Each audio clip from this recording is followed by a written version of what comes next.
Last year release ஆன Hulu TV series Alien Earth அப்படின்ற TV சீரிஸோட சீசன் 2 ரெனியூ பண்ணிருக்காங்க.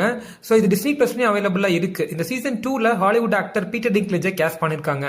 ஸோ இவரோட கெரியர் ஆரம்பிச்சதுக்கு அப்புறம் இவர் ஸ்டேஜ் ஆக்டரா இருந்து, டிராமா ஆக்டரா இருந்து, அதுக்கப்புறம் ஹாலிவுட் ஆக்டரா அவரு நேம் அண்ட் ஃபேம் வாங்கினது எதுல அப்படின்னா 2011 வந்த கேம் ஆஃப் த்ரோன்ஸ் சீசன் 1 தான். ஸோ அதுக்கப்புறம் கண்டினியூஸா எல்லா சீசன்லயும் அவர் நடிச்சாரு. கேம் ஆஃப் த்ரோன்ஸ்ல டைரான் லானிஸ்டர் அப்படின்ற ஒரு முக்கியமான கேரக்டர்ல நடிச்சிருப்பாரு. அதே வருஷம் ஐசேஜ் மூவில ஐசேஜோட தி மெல்டவுன் மூவில பாத்தீங்கன்னா கேப்டன் கட் அப்படின்ற அந்த ஏப் கேரக்டர்ல ஒரு வில்லன் ஏப் கேரக்டர்ல நடிச்சிருப்பாரு. அதுக்கப்புறம் X Men days of the future past மூவில பொலிவர் ட்ராஸ்க் அப்படின்ற ஒரு முக்கியமான கேரக்டர். இந்த கேரக்டர் தான் சென்டினல் ரோபோட்ஸை உருவாக்குற கேரக்டர். இந்த ரோபோட்ஸ் இந்த ரிலீஸ் ஆக போற அவெஞ்சர்ஸ் டூம்ஸ்டே மூவிலையும் வரப்போகுது. அப்ப பொலிவர் ட்ராஸ்கோட இன்ஃபுளுன்ஸ் இந்த டூம்ஸ்டே மூவில நிறையவே இருக்கும். சொல்ல முடியாது, சர்ப்ரைஸா அவர் இந்த மூவில நம்ம பாக்கிறதுக்கும் சான்ஸ் இருக்கு.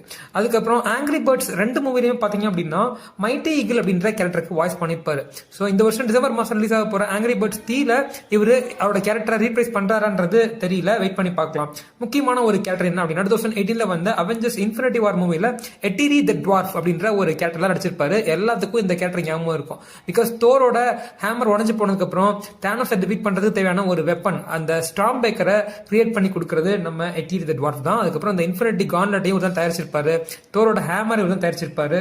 அதுக்கப்புறம் Transformers rise of the beast அப்படின்ற மூவில ஒரு டிரான்ஸ்ஃபார்மர் மூவில ஸ்கார்ஜ் அப்படின்ற ஒரு மெயின் வில்லன் கேரக்டர் நடிச்சிருப்பாரு. அதாவது டெரர் கான்ஸ் அப்படின்ற அந்த குரூப்புக்கே இந்த ஸ்கார்ஜ் தான் லீடரா இருக்கும். அதுக்கு வாய்ஸ் கொடுத்திருப்பாரு. அதுக்கப்புறம் ஒரு முக்கியமான franchise Hunger Games franchise Casca Highbottom அப்படின்ற ஒரு கேரக்டர்ல நடிச்சிருப்பாரு. அதுக்கப்புறம் இந்த மூவியோட ஸ்பின் ஆஃப் ஆன the Ballads of Songbirds and Snakes அதுலயுமே பாத்தீங்கன்னா அந்த ரோலை ரீப்ளேஸ் பண்ணிருப்பாரு. அதுக்கப்புறம் விக்கெட் பார்ட் 1 அண்ட் பார்ட் 2 மூவில டாக்டர் டில்லமாண்ட் அப்படின்ற ஒரு ஹிஸ்டரி டீச்சிங் ப்ரொஃபசர் கோட் கேரக்டருக்கு வாய்ஸ் ஓவர் பண்ணிருப்பாரு. அதுக்கப்புறம் பேரமவுண்ட் டிவி சீரிஸ் ஒன்று டெக்ஸ்டர் ஓடிட்டு இருந்துச்சு. அதோட 5th சீசனே இப்போ ரெனியூ பண்ணிருக்காங்க. இதுலயும் லியான் பிராட்டர் அப்படின்ற ஒரு கேரக்டர்ல நடிச்சிருக்காரு. எல்லாத்துக்கும் முன்னாடி 2008 வந்த லார்ட் ஆஃப் த ரிங்ஸ் மூவில பிரின்சஸ் காஸ்பியன் அப்படின்ற செகண்ட் பார்ட் மூவில ட்ரம்கின் அப்படின்ற டுவார்ஃப் கேரக்டர்ல நடிச்சிருப்பாரு. இந்த 10 மெகா பிரான்சைஸ்ல பீட்டர் டிங்கேஜ் இது வரைக்கும் நடிச்சிருக்காரு.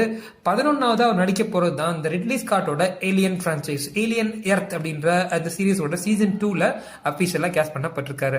4 டைம்ஸ் எமி அவார்ட்ஸ் வின் பண்ணிருக்காரு பெஸ்ட் சப்போர்ட்டிங் ஆக்டர்ஸ்க்காக. ரொம்பவே கஷ்டப்பட்டு தான் இந்த name and fame Peter Dinklage achieve பண்ணிருக்காரு. ஆனா ரியல் லைஃப்ல ரொம்ப சிம்பிளான மனுஷன்.